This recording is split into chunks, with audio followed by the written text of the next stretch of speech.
tardes, buenas noches, buenos días. Soy Gustavo Burgos y estamos dando inicio a una nueva entrega del programa de conversación política Valparaíso, Mate al Rey. Estamos festivos, estamos terminando el año, estamos también realizando la última de los capítulos, obviamente del año, de este programa, que ha sido una larga travesía, no voy a decir travesía por el desierto, porque es imposible que sea una travesía por el desierto, o a lo mejor en un cierto sentido sí, si esto lo hemos hecho bajo la severa e inexplicable conducción del gran director de comunicaciones, Sergio Risenberg. ¿Cómo estás, Sergio? De maravillas, licenciado, de maravillas. Tenemos poca gente en el estudio, la mayoría, usted ya sabe, están disfrutando con sus familias. Aquí se quedaron los más fieles, para Exactamente. estar eh, presentes en este último capítulo del año. Que vamos a hacer un recuento que nos sigue. Exactamente, esto es un programa especial que estamos haciendo, un programa un tanto, no de emergencia, pero sí un programa que se hace cargo también de la situación política que estamos viviendo en el país. No se trata, como podrían pensar mal algunos de nuestros televidentes, de que los panelistas huyeron despavoridos ante la elección rutilante de Gabriel Boric, muy por el contrario. No pocos, o más de los que nosotros esperábamos, están celebrando el triunfo de Boric. Ellos se permiten aclararnos de que están celebrando la derrota de Kast, ¿no es cierto, Sergio?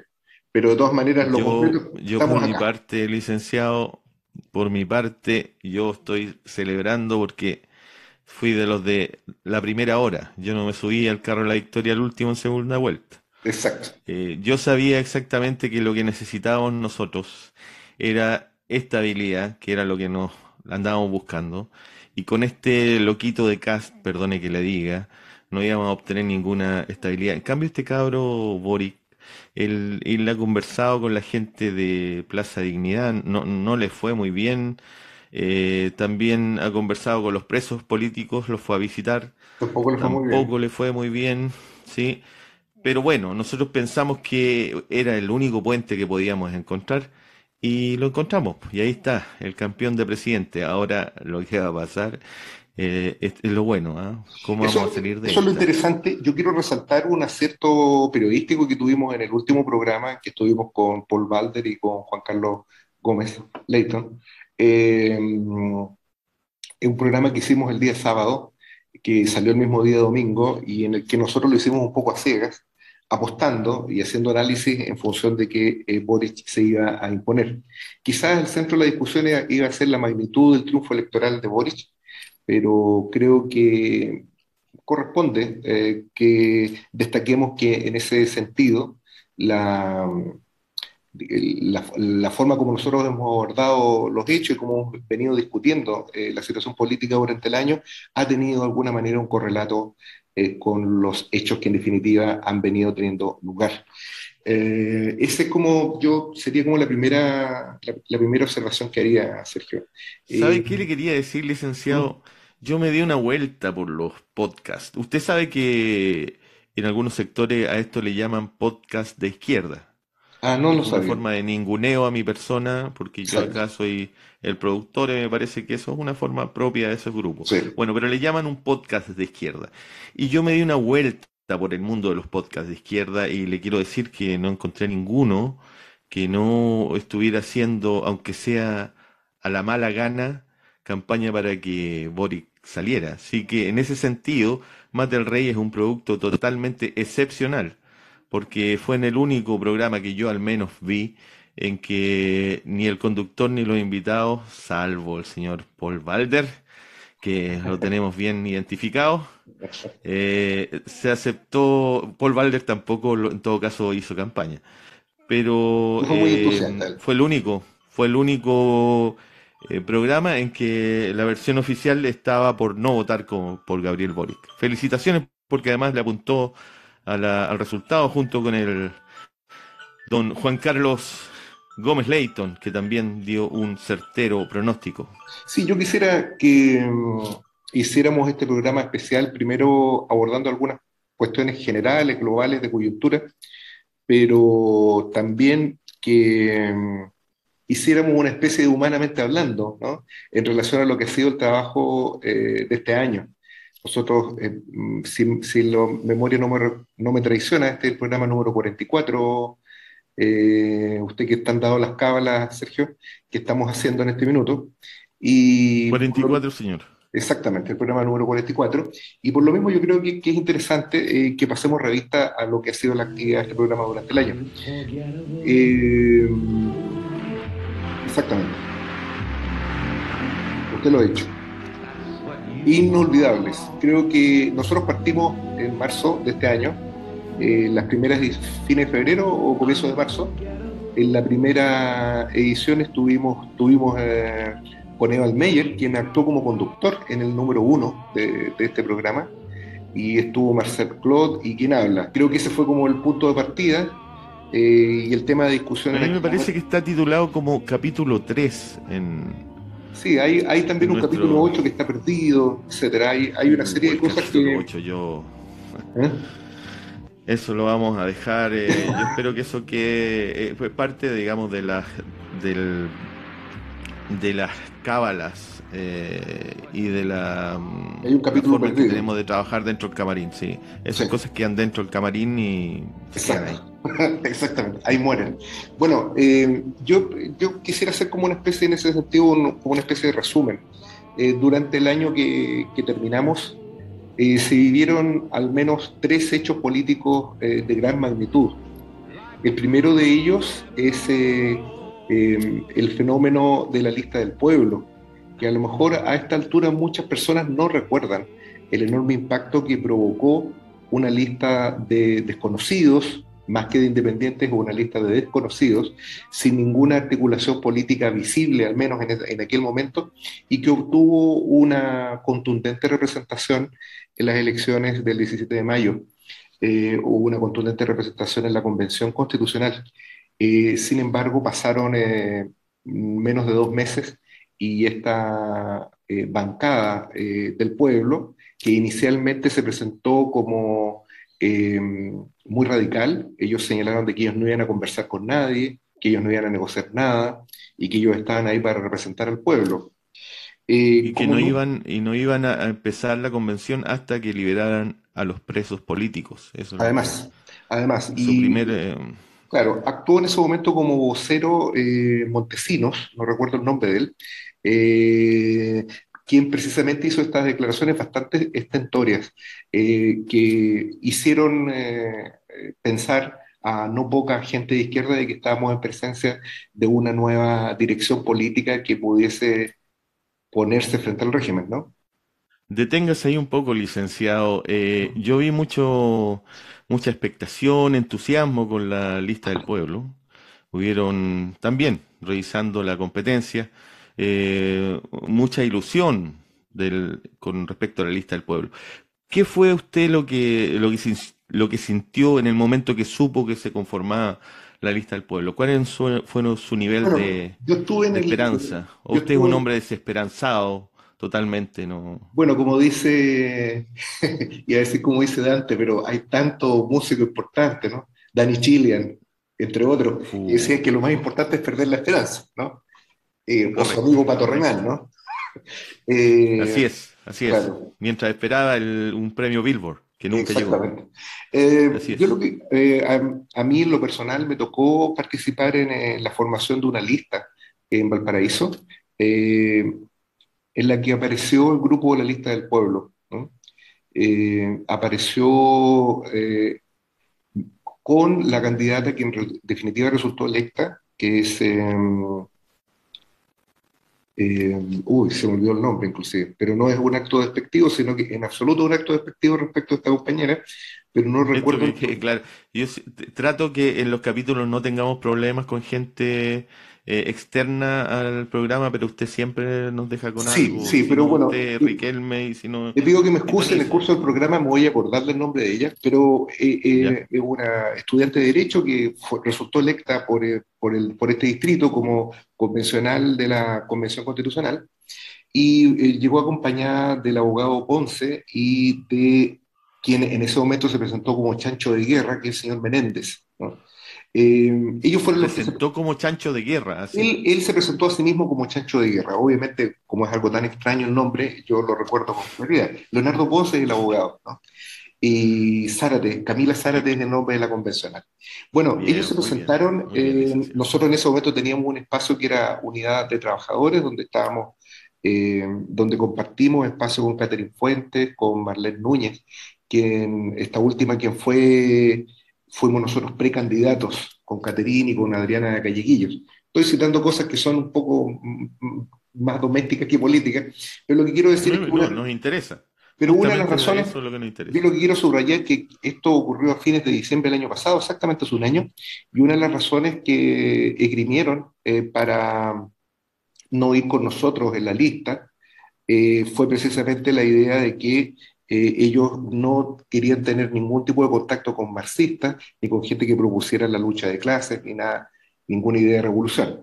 Y eso se dirigía a... Perdóname, es entendible de todas formas. Sí, eso Es resultó entendible de sorprendente. parte de gente. Claro, eso resultó sorprendente en ese momento porque ellos se presentaban como una agrupación de izquierda en ese minuto. Y la izquierda chilena, no estamos en países que no tengan tradición marxista, que los hay, la izquierda chilena en general es marxista, razón por la cual eso fue como un primer síntoma. Nosotros finalmente no juntamos las firmas para presentar nuestra propia lista y la lista del pueblo se presentó junto con Territorios en Red.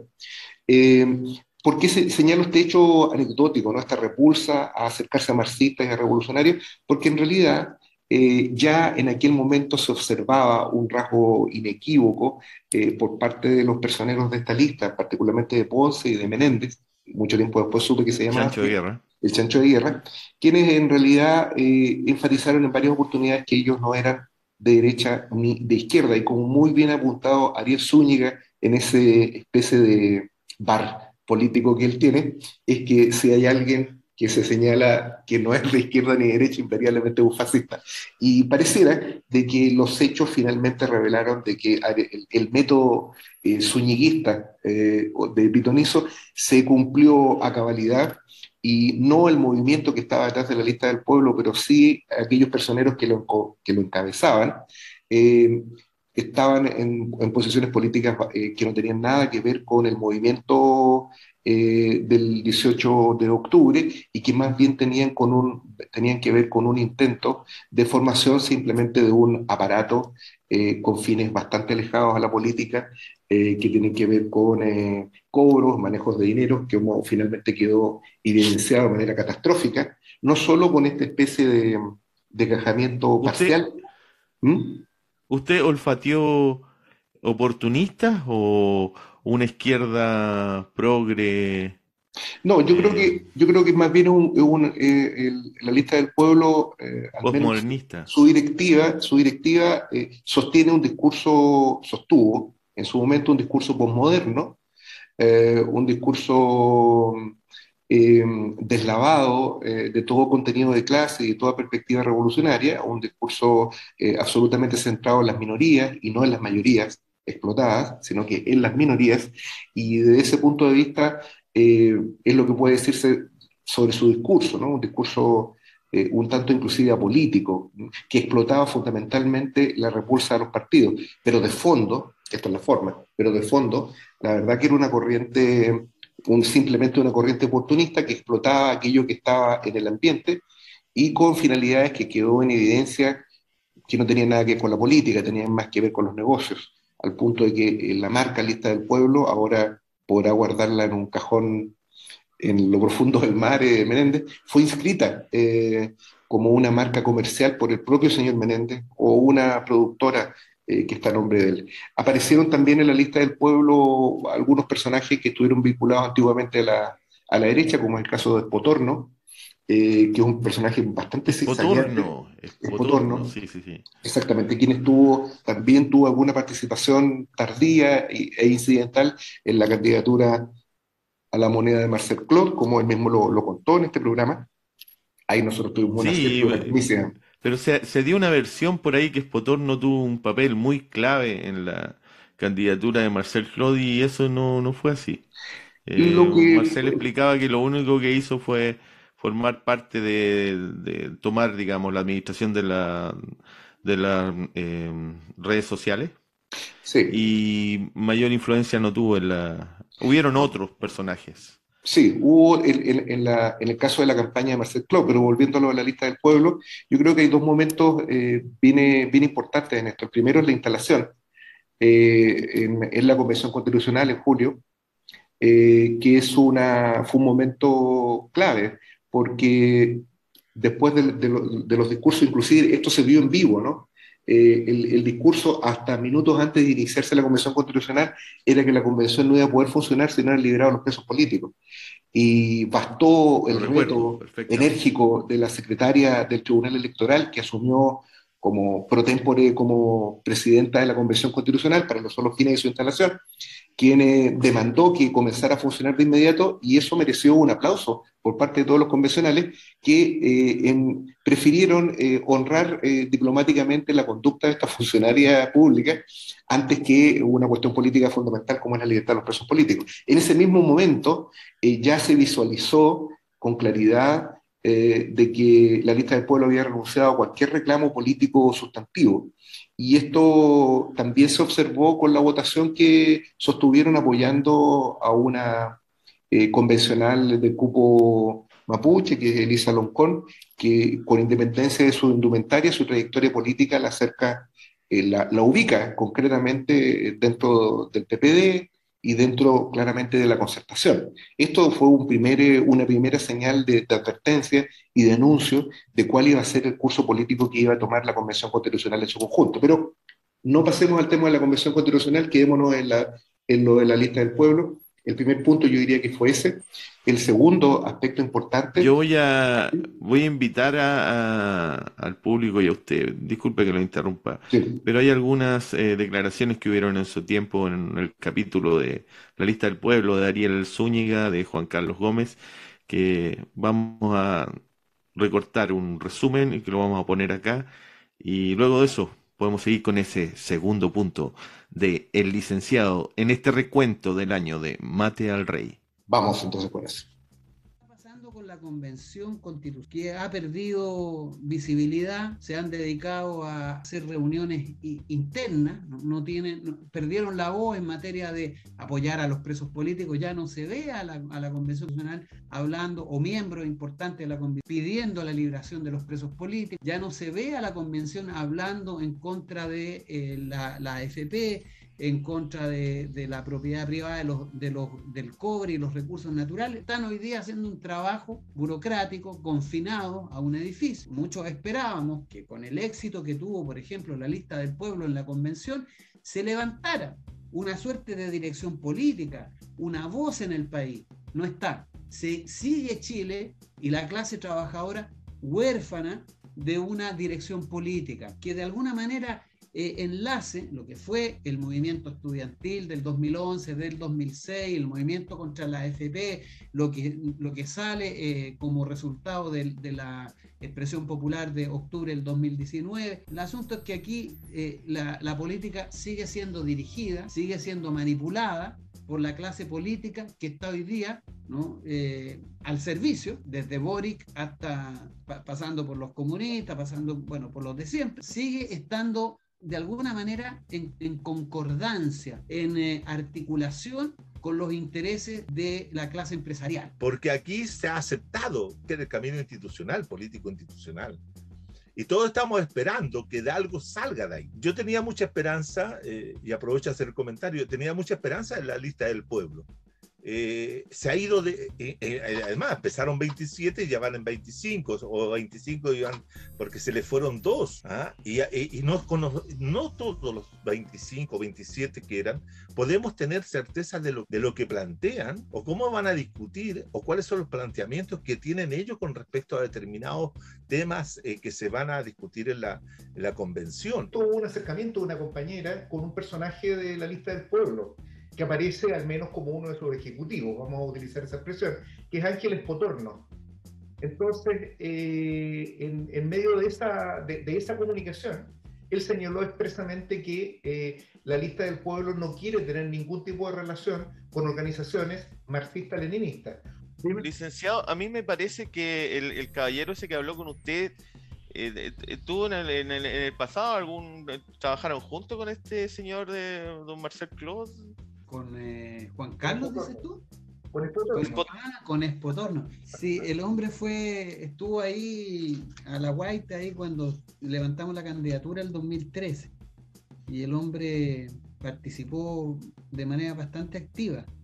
Así que sí, lo conozco bastante bien y pertenece a ese género de actores políticos que yo veo que están ahí esperando su oportunidad histórica para entrar en la clase política, en Versalles, y nada más.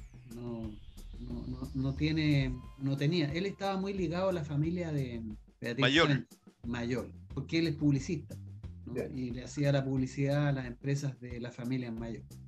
Así que bueno, ustedes sabrán y se podrán imaginar el perfil político que tiene Espotorno, y que si está detrás de la lista del pueblo, no tengo duda de que el resultado no sea muy esperanzador de parte de ese referente.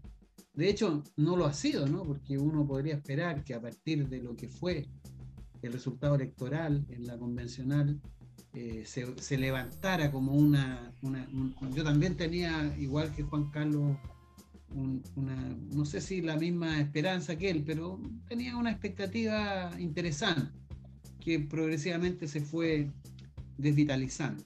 Yo lo resumiría, Gustavo, que lo que se puso en juego con este tipo de vaivenes y zigzag de la última semana de parte de la lista del pueblo tiene que ver con la credibilidad y la confianza. El capital cultural que había tenido o político que había levantado la lista del pueblo el 15 y 16 de mayo, hoy día está atrizado. No digo que está quebrado completamente, cuidado, pero está atrizado. En todos estos esfuerzos políticos aparecen siempre los oportunistas y se meten, tienen una habilidad para entrar, y esos oportunistas siempre desestructuran todo, lo echan a perder, orientan las cosas en una dirección que no corresponde. La lista del pueblo sigue decepcionando, y a mí me parece que la aparición de Cristian Cuevas fue un flaco favor para ellos, ¿no? A esta necesidad que tenemos hoy día en Chile de restaurar el rol de los trabajadores, de la clase trabajadora en la política. Y se suma a los errores de la lista del pueblo, que el primer y principal error es haber renunciado a ser partido político, autoengañándose con una demagogia antipartido que digamos, el virus prácticamente terminal, la enfermedad terminal que tiene la lista del pueblo. Y el segundo gran error, el gran error de la lista del pueblo, que hoy día a lo mejor no se ha dicho mucho, es no haber apoyado a Jadwe en su momento. En primer lugar, los convencionales constituyentes de la lista del pueblo no están trabajando con la lista del pueblo. Condicionó la campaña del señor Cuevas a un pago de 30 millones de pesos porque Menéndez se tenía que hacer cargo él personalmente de la campaña del señor Cuevas. Y resultó que el señor Cuevas le hizo la tapa. Aquí no hay ninguna discrepancia ideológica. Y a mí me consta que la gente de la lista del pueblo está luchando por un país mejor, y está luchando además desde la vereda izquierda, desde la vereda correcta. Puedo hablar con propiedad respecto a lo que pasa en las bambalinas de la política chilena, porque yo viví un proceso electoral en donde esas cosas las vi con mis propios ojos. Los operadores políticos que intentan siempre hacer de esto un negocio, es decir, que no sea diferente comprar una gaseosa que elegir un candidato a la presidencia. Hoy día la política tiene dos caras. Aquellos que efectivamente están tratando de cambiar la historia, de hacer política honesta y de verdad, pero también están los otros, yo los conozco. Es un problema porque al final todo lo contaminan. Entonces hoy día hacer política casi estar metido en el narcotráfico. La información está toda en este minuto, tenemos toda la información para afirmar sin ningún problema y categóricamente de que hay personas dentro de la lista del pueblo que han estado bromeando con una cuestión tan importante como las esperanzas de un pueblo en plena revolución. Muy bien.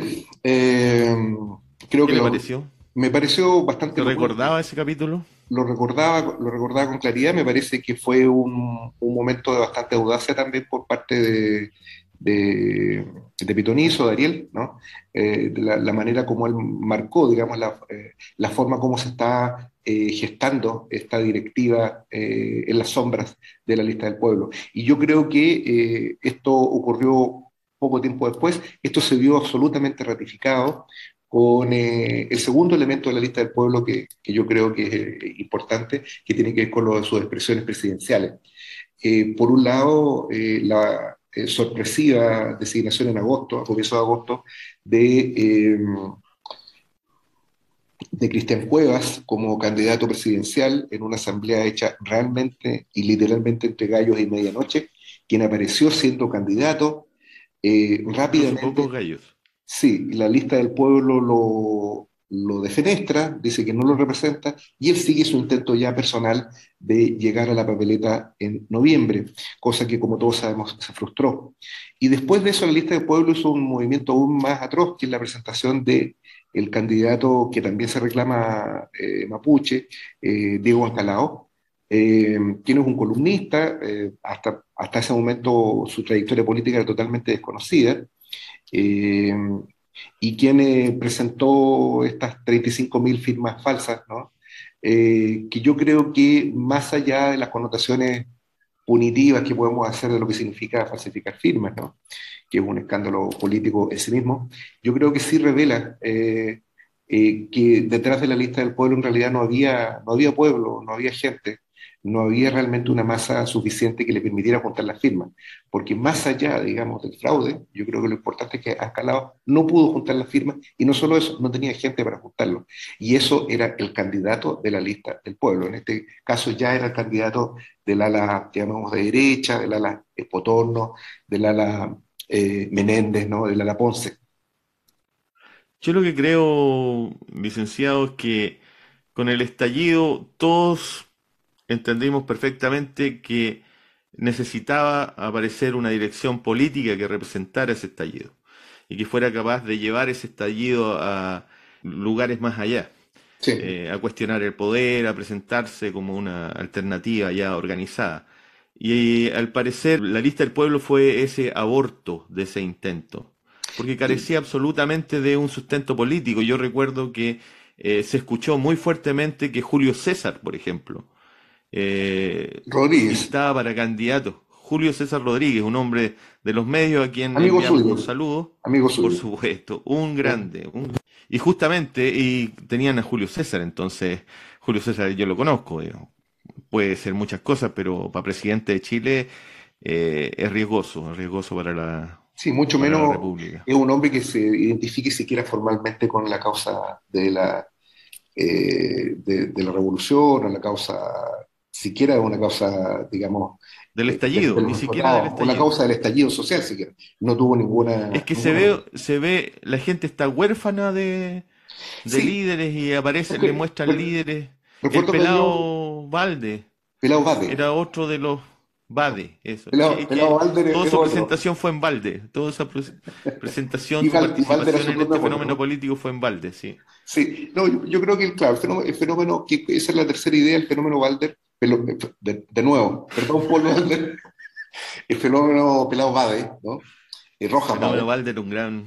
El fenómeno Bade, yo creo que finalmente, no sé si la lápida de este movimiento, pero sí la expresión más elevada de lo que era, ¿no? En un doble sentido.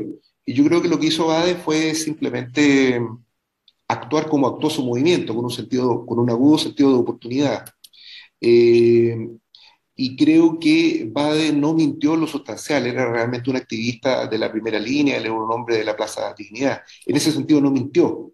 Lo que hizo fue, comprensiblemente, por su origen social y por su escasa formación política, inventar un relato que conectara con el discurso moralista de la propia lista del pueblo. Entonces, si decimos quién mintió, ¿mintió Bade? Sí, mintió Bade. Pero yo creo que esa mentira era una expresión más general de la mentira amplia en la que consistía la lista del pueblo. Una mentira que consistía en pretender de que las cosas se resuelven simplemente con la invocación de principios o de valores morales y no con una posición clara frente a los hechos como se va presentando en la lucha de clases. ¿Por qué señalo esto? Porque una de las cosas fundamentales que plantear la lista del pueblo es que ellos no iban a, ellos ejercían un control moral respecto de todos aquellos que fueron sus candidatos y en general observaban la realidad no desde los intereses de clase de los trabajadores, sino que desde el punto de vista de las normas de la moral burguesa. Y ese es el destino que tuvo. Quiero terminar, para terminar este capítulo, porque creo que hay otras cosas más interesantes, pero creo que esto igual es interesante. Mientras estaban jurando los convencionales y ya era un hecho de que habían renunciado a la libertad de los presos políticos, un grupete de convencionales, mientras iban gritando, de manera altisonante señalaban: el pueblo unido avanza sin partido. No sé si escuchó eso, Sergio. Sí, Bueno, lo ese escuché grito claramente, lo que recuerdo. se escuchaba ya en los años 90 por parte de algunos grupos anarquistas universitarios, revela la absoluta incapacidad y la impotencia política que está debajo de esa formulación. Porque si hay algo que reveló este proceso político es que sin partido, sin dirección política, sin una dirección clara, sin un programa claro, sin definiciones políticas claras, es imposible que el pueblo avance.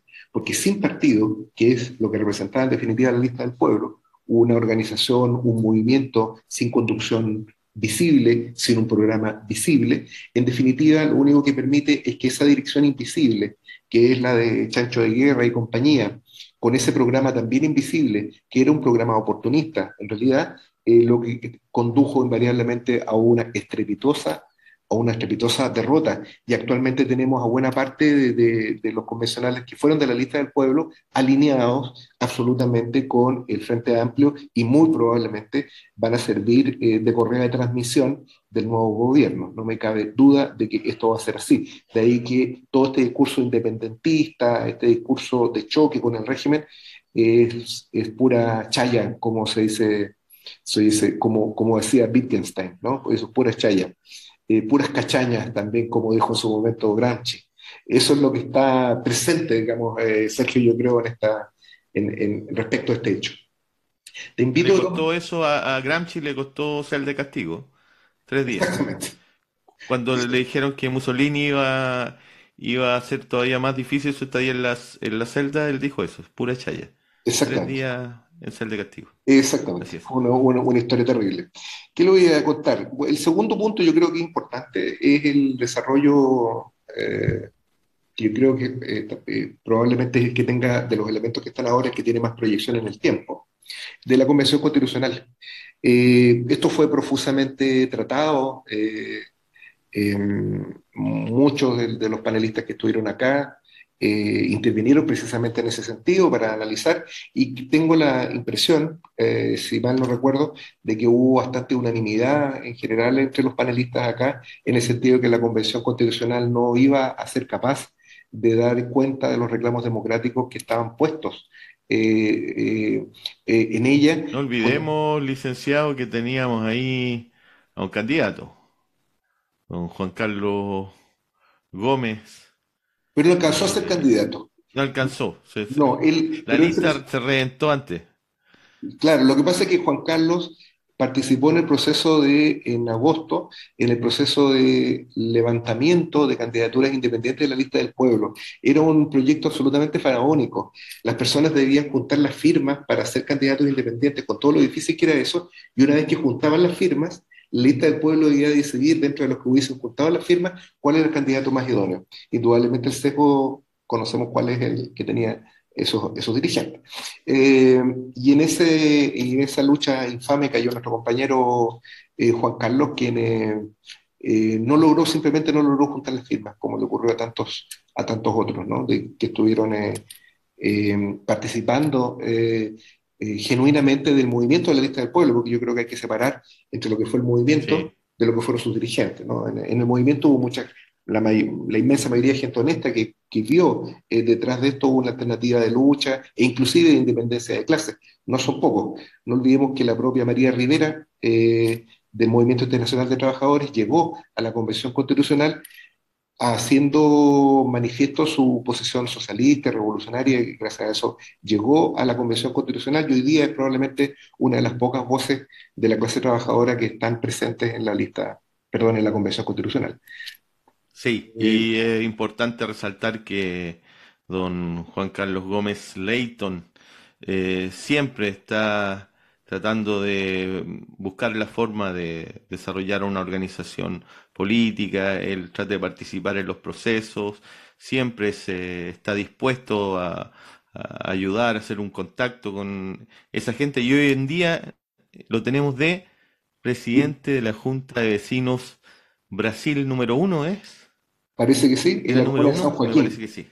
en la Así comuna de San es. Joaquín en Santiago, exactamente. Un saludo a don Juan Carlos. Un saludo, Juan Carlos. Y después viene, claro, el debate que se dio respecto a la Convención Constitucional acá fue un tanto unánime, en el sentido de que no iba a dar cuenta de eso. Recibimos, digamos, sobre esta línea opinaron tanto Marcel Clos, Patricio Guzmán, ¿no? Eh, Todos actuaron, digamos, políticamente en el mismo sentido, ¿no? De contribuir a develar la trampa que está puesta dentro de esta convención y que al poco andar en el propio discurso de instalación de la presidenta de la convención, Lisa Loncón, ella dijo dos cosas bastante importantes que yo creo que van a marcar el curso de la Convención Constitucional hasta nuestros días.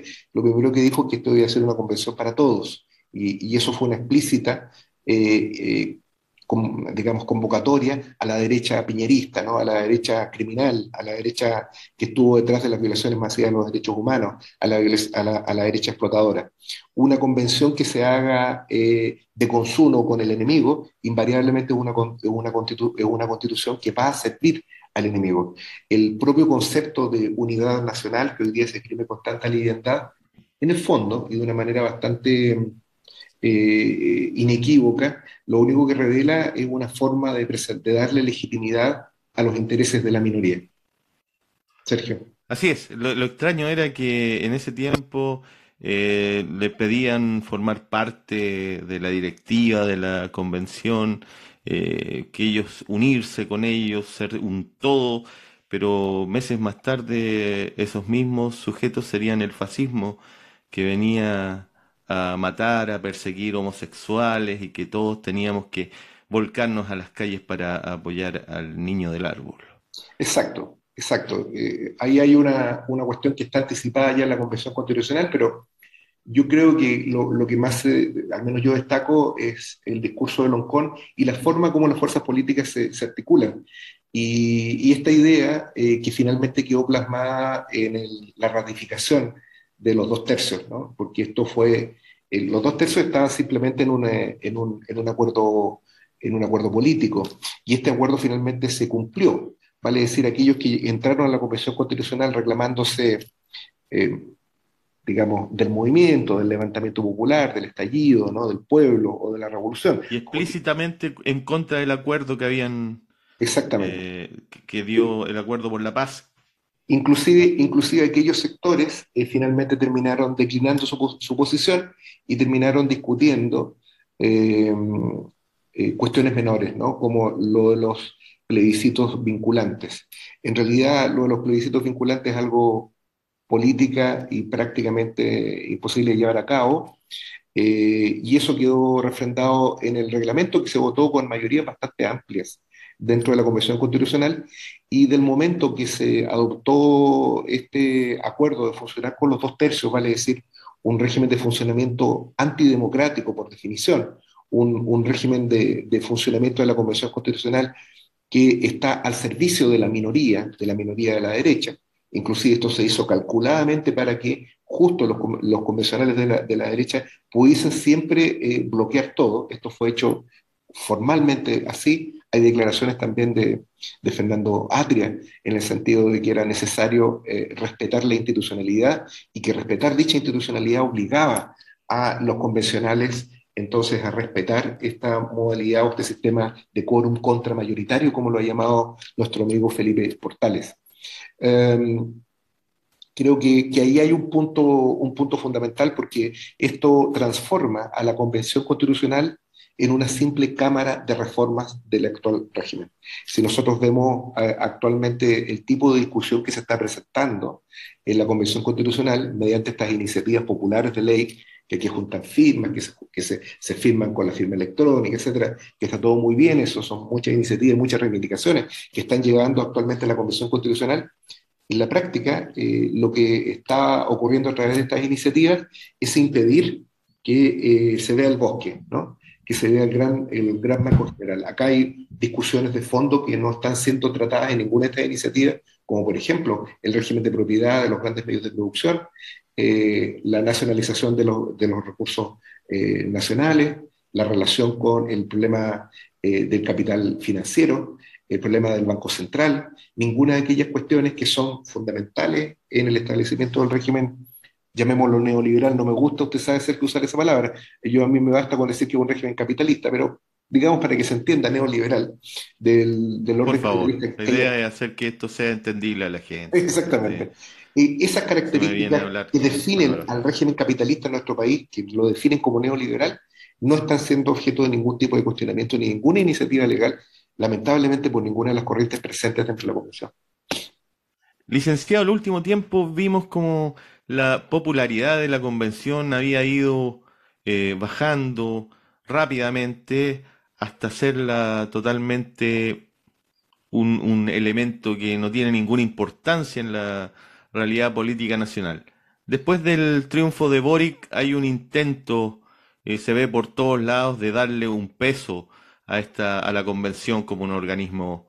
¿Usted cree que eso lo lograrán? ¿La convención va a tener una importancia, un rol preponderante en este próximo Va a año? tener un rol preponderante, pero no desde el punto de vista de la satisfacción de los reclamos populares.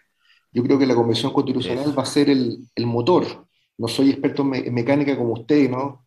Ni en caballos como usted, pero va a ser el motor de la nueva transición que se nos va a presentar, ¿no? Y que ya está anunciando el presidente electo Gabriel Boric.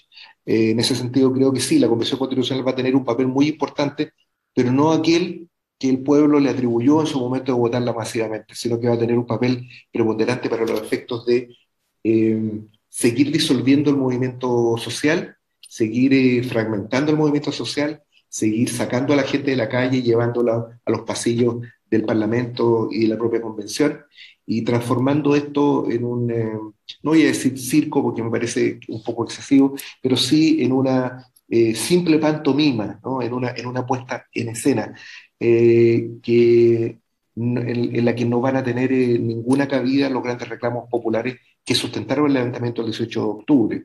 Eso yo creo que está presente acá.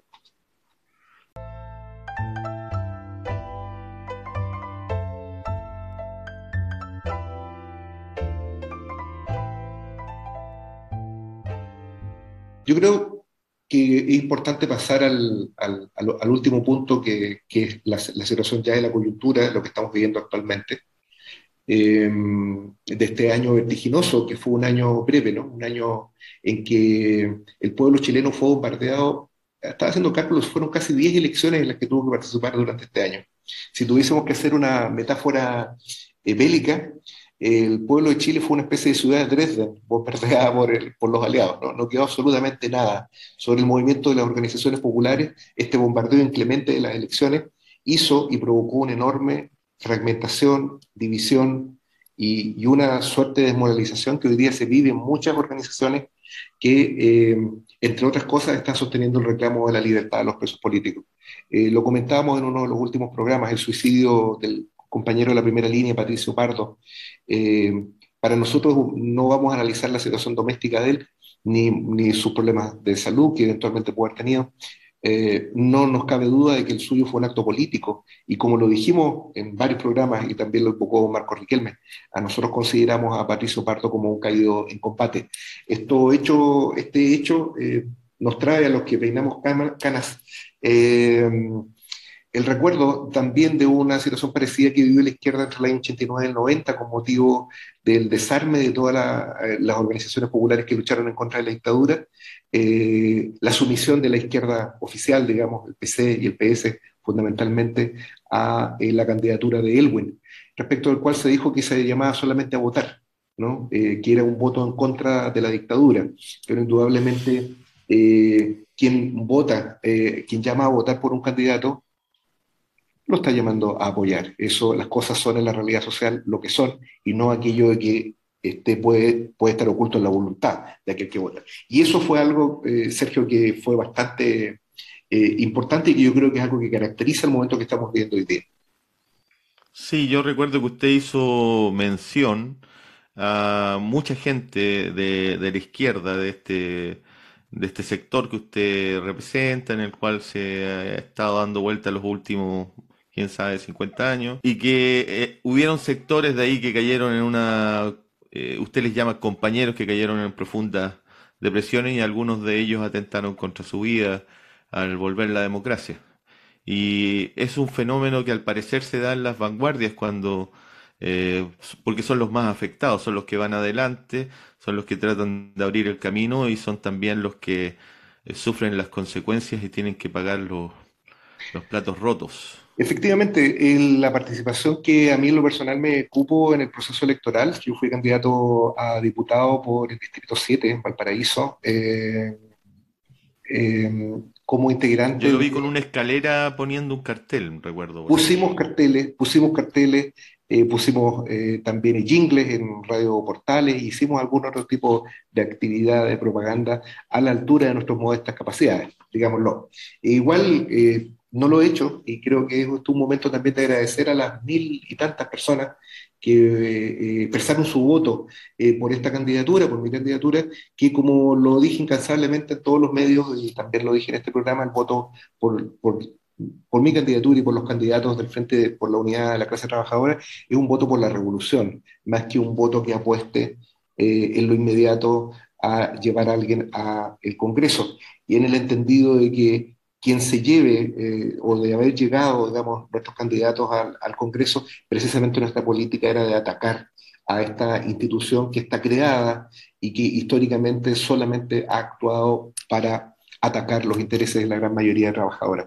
Creo que ahí hay esa fue, digamos, la intención de nuestra intervención parlamentaria, particularmente fue la mía, y fue lo que traté también de expresar, inclusive a través de este programa, que nunca lo utilizamos como herramienta de campaña, pero la política estaba ahí presente.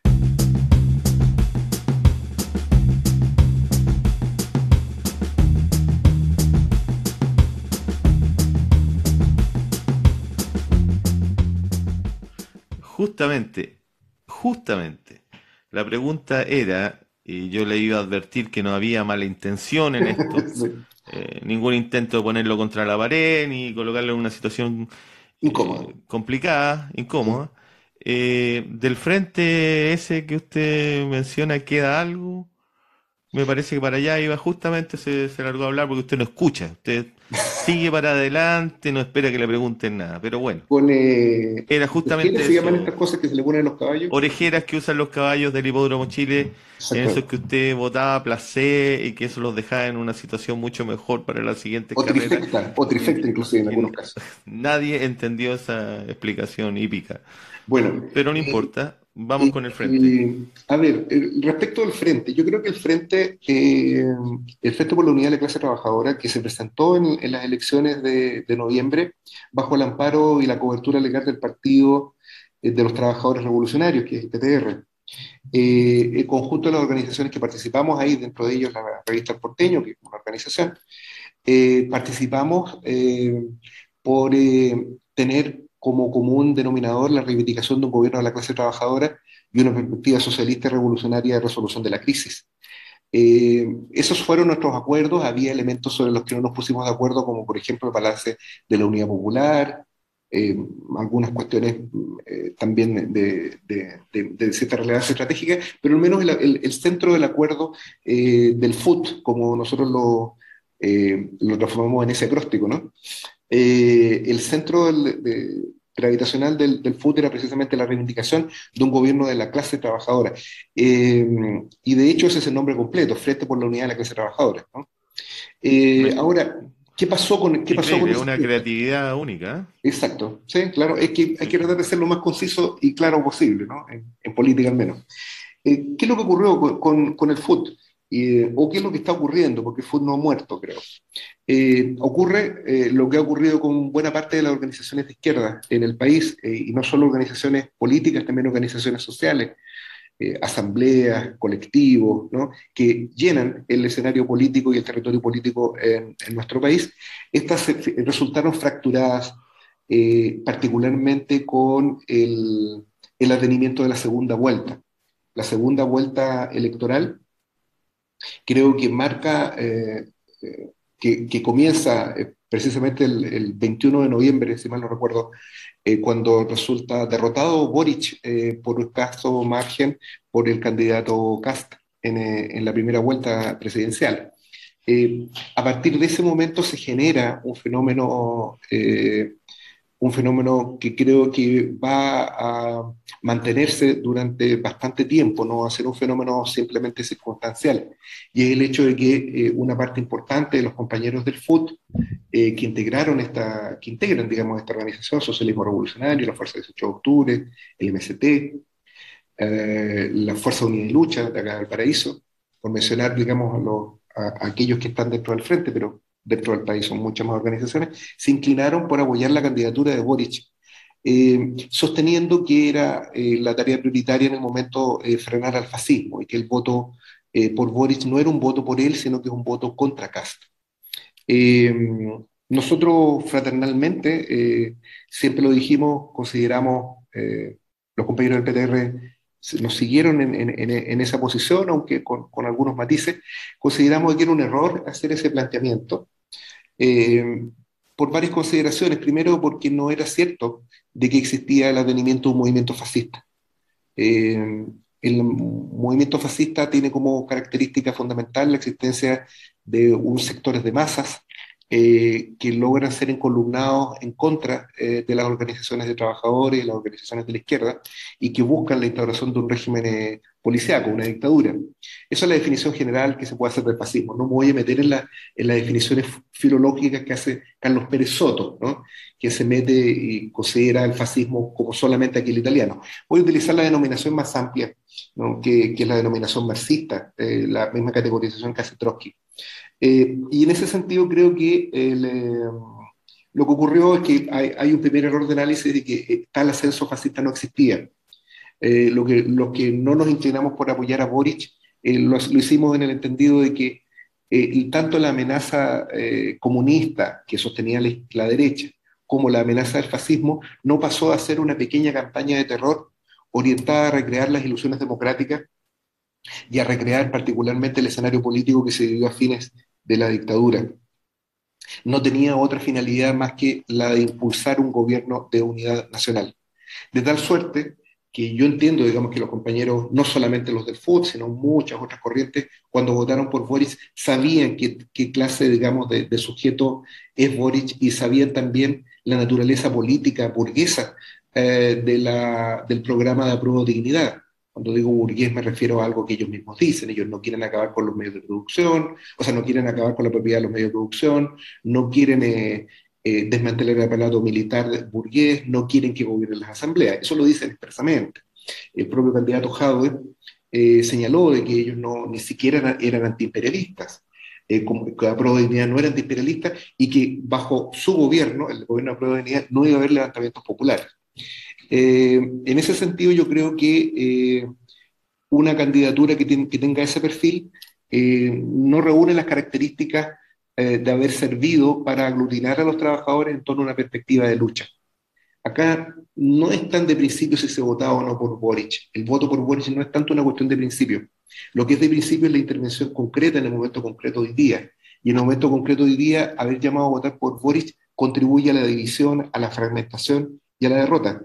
Porque por más que diga, nosotros llamamos a votar por Boric, pero en realidad era contra Kast, lo que entiende el trabajador, lo que entiende cualquier persona razonable, ¿no? En cualquier proceso electoral, y que si alguien llama a votar por Boric es porque lo apoya, ¿no? Si este revolucionario que va y vota por Boric dice, sí, yo estoy votando por él, pero en realidad es contra Kast, eso no existe, ¿no? Eso es un voto un tanto vergonzante. de algunas pequeñas corrientes que también que decían, llamaban a votar solamente contra Kast. Eso no ocurrió y probablemente ese es el principal problema que nosotros vamos a enfrentar de aquí en más, ¿no? Y va a ser ese el objetivo político central, cómo estructurar, cómo organizar una oposición obrera, revolucionaria, a un gobierno patronal y proimperialista como el de Boric, y eso hay que decirlo con todas sus letras. Esto se ve, Sergio, en todas las cosas que ha hecho Boric en su primer discurso, cuando reniega de la libertad de los presos políticos, lo trata expresamente, cuando reniega del Partido Comunista, reniega de los partidos, ¿no? Él se está ubicando como un Bonaparte, como un cabeza de un gobierno de unidad nacional, en el que, esto lo dijo Boric, no lo digo yo, invitó al propio Kast a formar parte de las tareas de gobierno.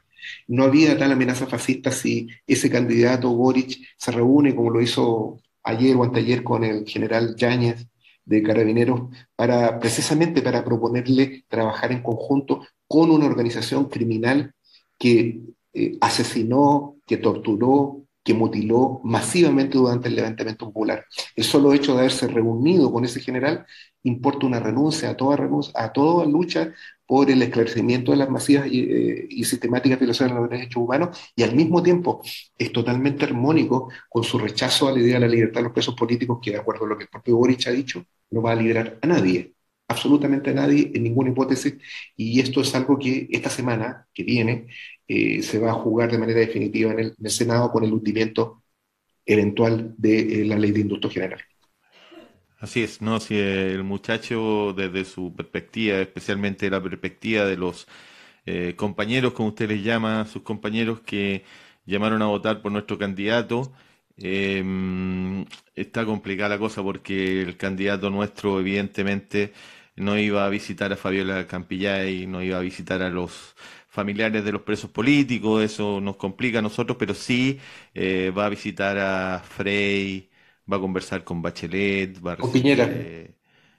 con Piñera, sí, se lo bajaron, yo creo que ya iba poniendo un pie en la escalera y a alguien se le ocurrió que no, mejor no, Gabriel, bájate de ahí, y porque si no estaría en Colombia.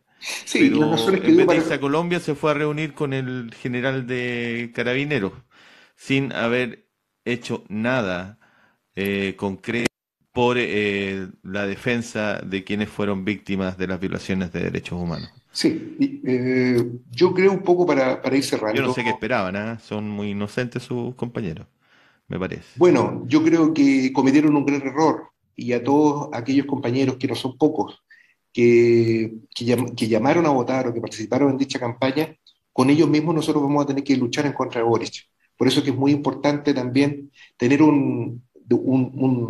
tender un puente hacia esos sectores. Acá el principal problema es la dispersión, es la división, la fragmentación de la izquierda.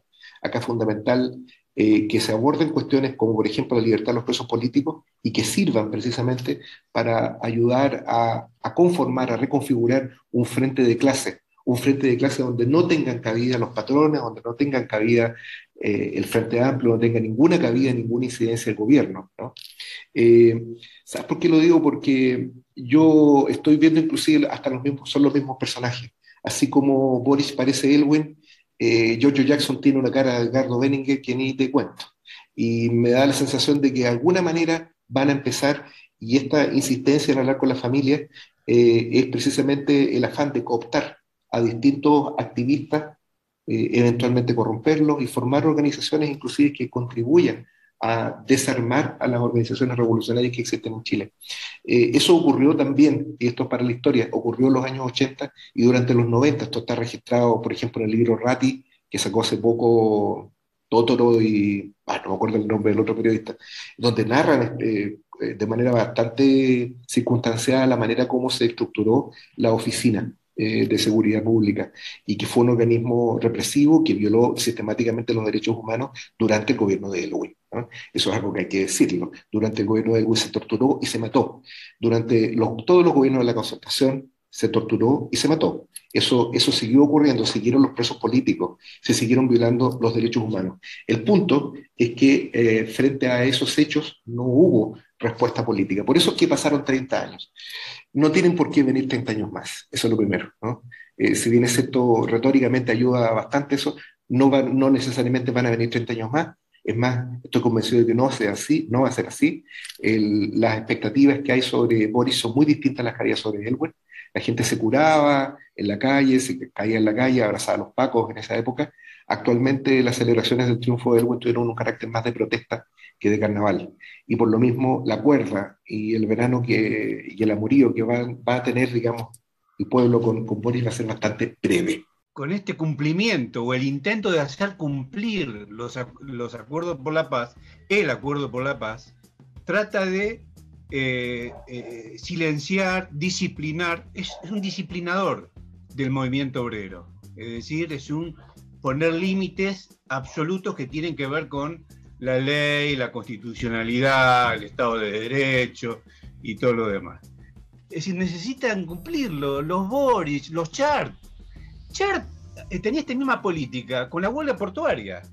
Es decir, un año antes, Chart ya había reclamado a Piñera que ponga orden en la ciudad, porque los portuarios estaban haciendo semejante quilombo, ¿no? Que no dejaban, entre comillas, vivir a los comerciantes y al comercio, quemaban negocios muy importantes.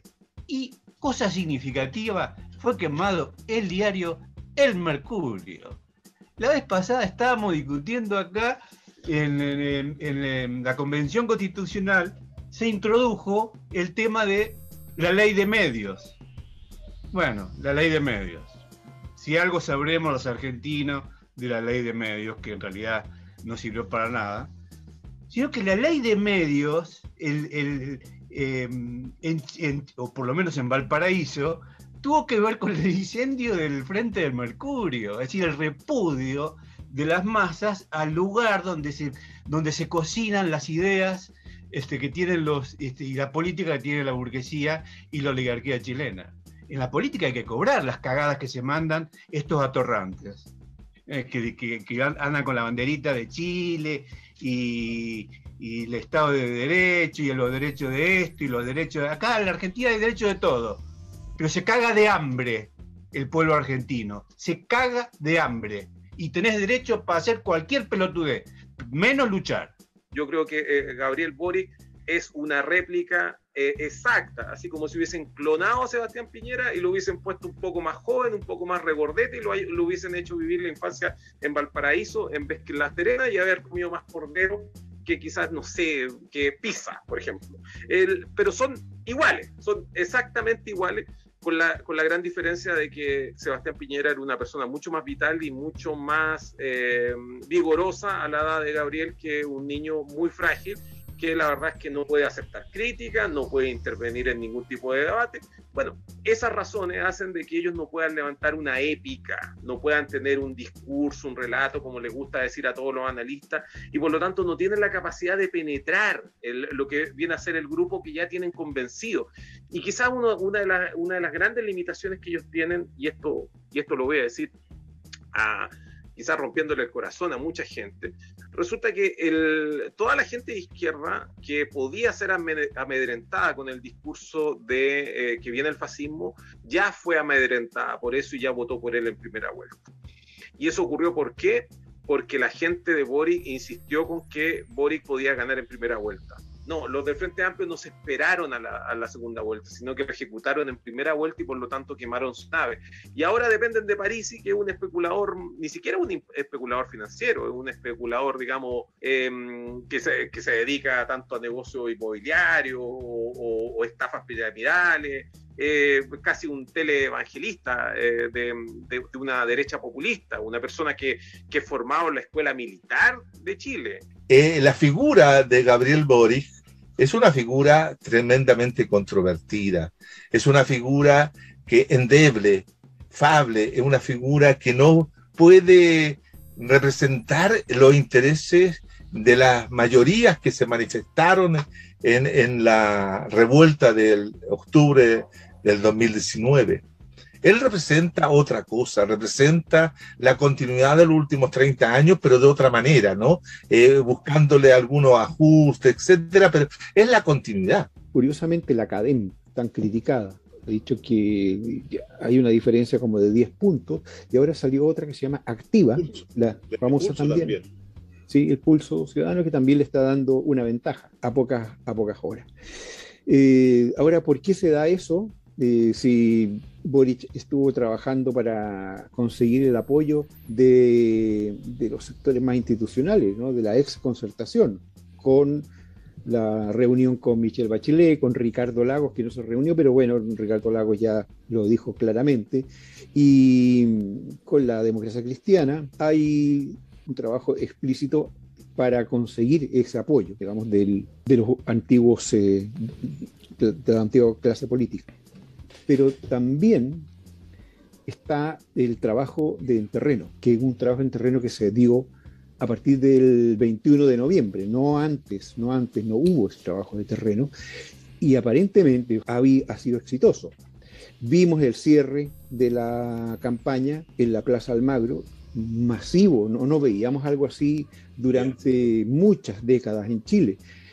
Había un ambiente y gente joven, además. No, el Frente Amplio no creo que tenga tantos militantes, ¿no? Hay un ambiente que aparentemente podríamos decir que es de ahí donde está saliendo el quiebre de la tendencia o hacia arriba de los nuevos votantes. Incluso en la activa habla de los que no van a votar. Ha disminuido en varios puntos desde las semanas, los sondeos anteriores al último sondeo. Creo que efectivamente el escenario electoral Boric lo ha logrado llenar mejor que Kast, ¿no? No diría que tiene tanto que ver con el trabajo territorial y eso, según mi impresión, sino cuál de las dos estrategias del terror ha ido funcionando más. Porque si bien es cierto que ya no hay nada que privatizar aquí en Chile, no hay nada más que robarse con un modelo neoliberal como el que se mantiene hasta el día de hoy, puede seguir manteniéndonos 30 años más en las mismas condiciones que nos mantuvimos hasta hace poco después del término de la dictadura, ¿no?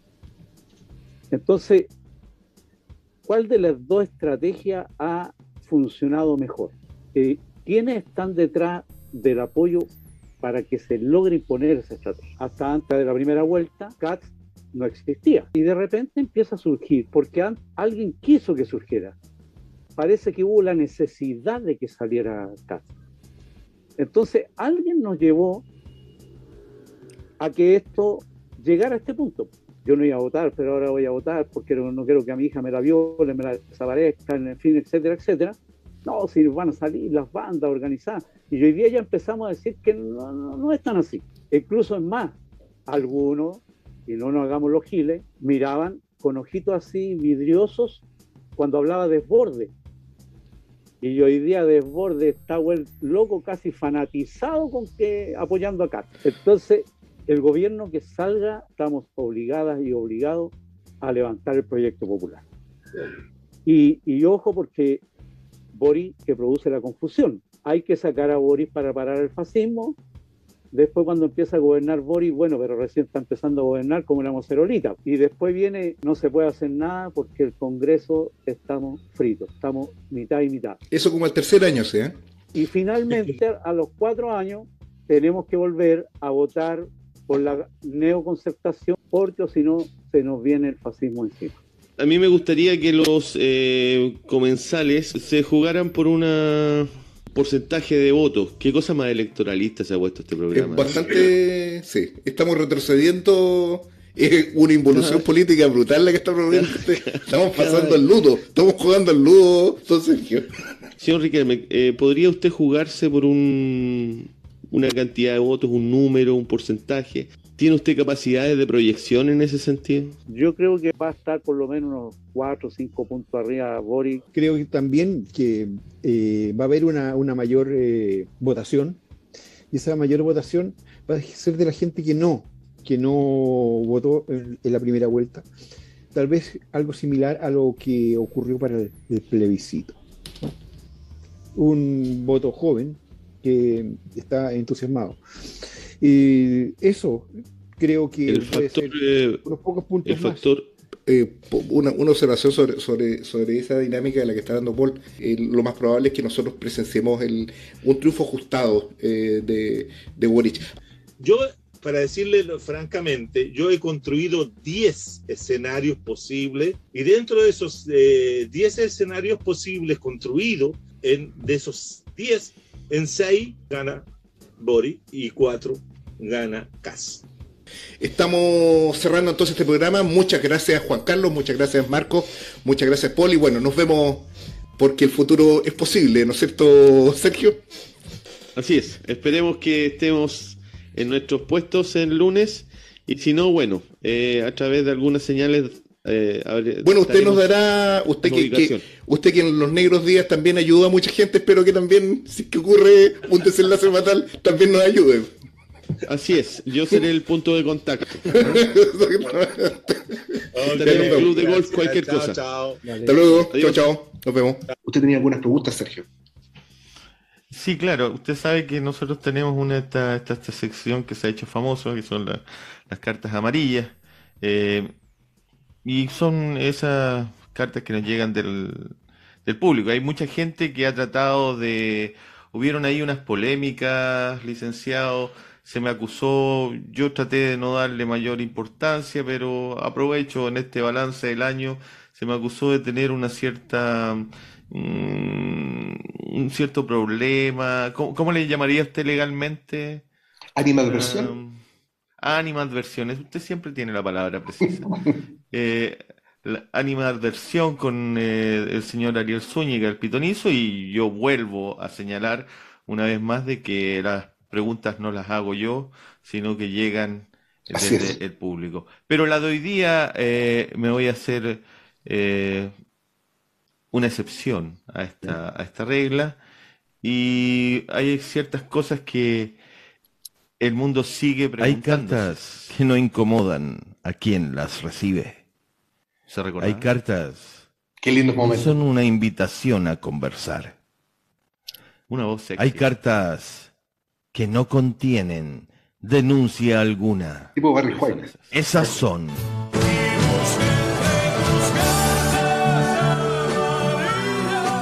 Cartas Amarillas, una producción Sergio Risenberg. Bueno, eso es un recuerdo porque la gente... Claro.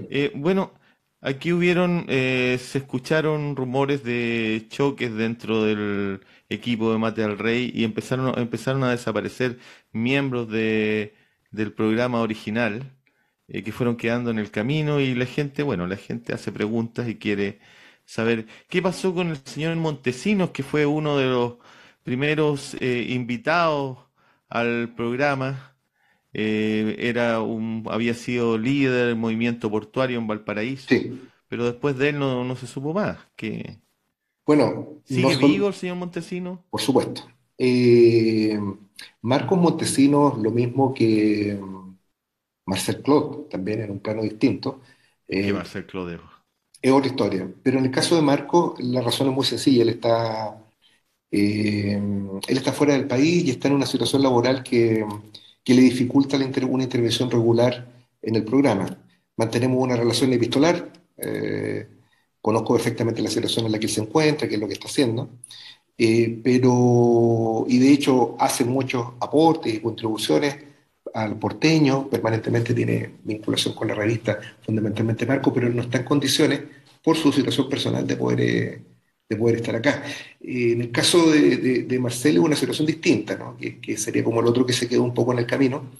¿Qué pasó con Marcel Claude? Con Marcel, nosotros no solo nunca hemos tenido ningún problema político, al contrario, en general yo siento mucho respeto en lo personal por él. Creo que ha tenido una conducta política intachable, al menos desde cuando yo lo conozco, y ha sostenido una tarea bastante difícil, que es la de tener una posición de izquierda en un entorno político bastante adverso, ¿no? Él ha dado peleas, como por ejemplo su incursión en las elecciones como alcalde en la comuna de Papudo, que fue una pelea muy dura, que él tuvo que dar y que él se impuso y que la dio, me consta, vigorosamente. Ahora, razones, no sé si calificarlas de salud, de orden personal, pero no políticas, lo hicieron alejarse del programa. Yo confío de verdad, y si es que Marcel ve este programa, que sepa que las puertas de este programa están abiertas para que él pueda seguir participando, y que lo echamos de menos porque sus análisis siempre contribuían a enriquecer una perspectiva política de los hechos que iba mucho más siempre, mucho más de la coyuntura, ¿no? Algo que distingue el Justamente. algo que distinguía o distingue a Marcel precisamente esa capacidad de hacer análisis político que va más allá de aquello que se está viendo en la superficie. Eso es lo que yo Siempre puedo era responder sobre el punto. beneficioso, valioso y esperemos que si ve este programa, siempre estamos acá y siempre tenemos extendida una invitación eterna a Marcel Claude para que sea parte de este Por supuesto. programa. Un aplauso para Marcel Claude. Hay poca gente en el estudio, ¿eh? Sí.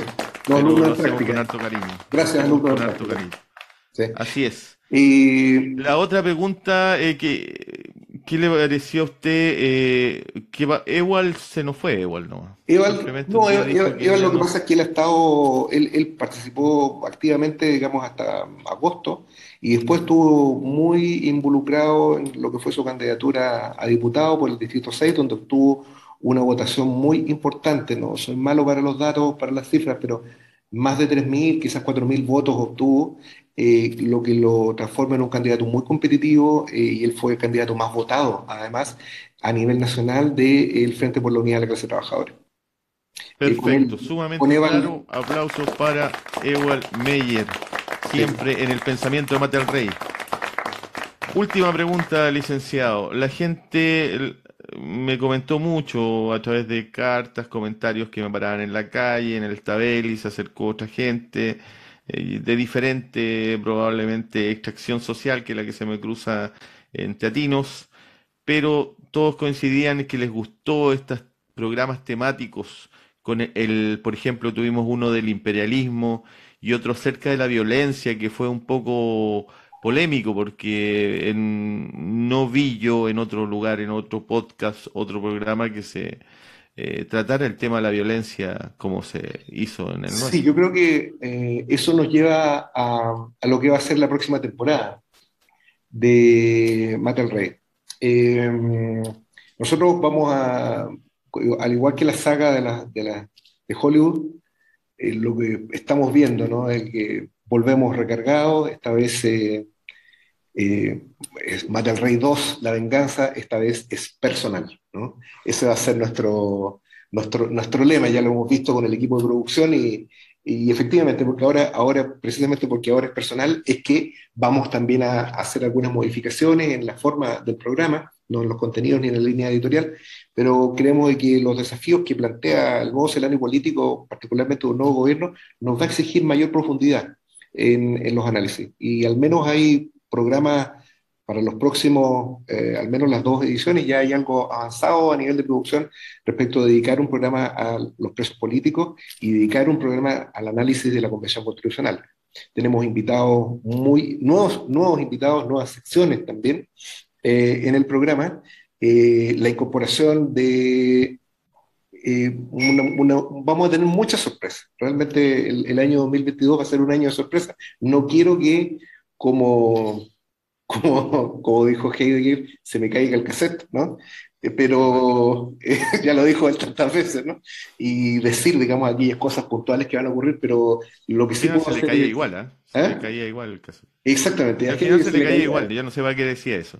Sí, a gente que además se le caía el carnet, si consideramos su relación con Ana Arendt. No nos metamos en esas cosas. No nos metamos en eso. No sé a qué horario vamos a transmitir esto y no quiero Claro, tener bueno, tu problemas. programa, en todo caso, es apto para niños. Entonces, un mensaje para terminar esto, un mensaje final que le demos a... Piense usted en que tenemos espectadores que les interesa mucho y están de acuerdo con sus posiciones. Hay otros que se han sentido un poco golpeados por la posición del programa frente a la candidatura de Boric. Hay otros que incluso son pinochetistas. No sé si usted ha leído los Sí, he comentarios. visto algunos comentarios, sí. Entonces piensa en toda esa variedad de público. ¿Qué mensaje les daría Bueno, al terminar este año? el mensaje, yo quisiera como decir 2 cosas como para despedirme. Primero, agradecer a todos los panelistas de este programa, ¿no? A todos y cada uno. Eh, no los voy a mencionar porque hubo una lista más o menos importante, pero todos sabemos que ellos tienen actualmente una vinculación con este programa que no es solamente de tipo periodística, sino que es un vínculo también afectivo, un vínculo político, y creo que algo de lo que hemos podido respirar en este programa es la presencia, que es algo que yo habitualmente digo, que es el estar en una barricada y no en una sala universitaria. Ese es el espíritu que nosotros reivindicamos en este programa.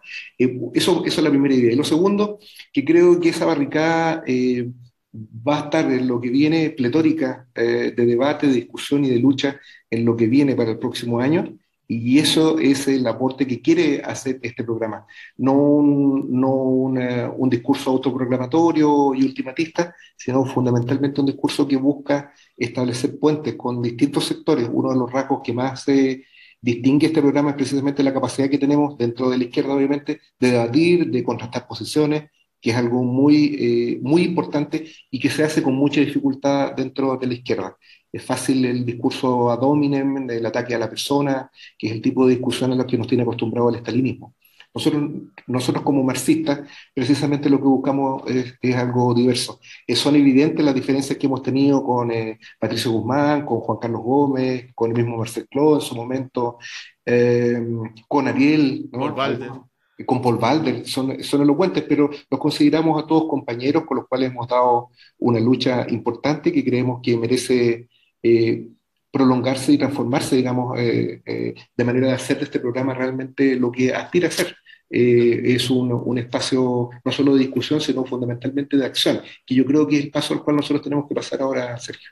Eso Sí, yo y creo yo para quería cerrar. recordar, porque usted siempre se olvida de esa persona, lo dejan en tercer lugar de las intervenciones, cuando vamos terminando dice que los otros dos panelistas sean los que despiden el programa y él no lo menciona, pero yo lo voy a mencionar, el señor Riquelme, que Marco Riquelme, Movimiento Patriótico Manuel entró a Rodríguez. ocupar un rol muy importante, hizo que se nos olvidara un poco la pena de la desaparición de Marcel Claude, también dando intervenciones siempre interesantes y que esperamos que siga siendo parte de este programa en este año y que no se deje llevar por el ninguneo que a veces recibe de parte del conductor de este Bueno, programa. uno a veces se olvida de los más cercanos. También quiero mencionar a Daniel Logotetti, que ha tenido una maciza y continua intervención en este programa y que tampoco hemos mencionado. De seguro se nos olvida alguien más, pero nos sabrá entender que de alguna manera la edad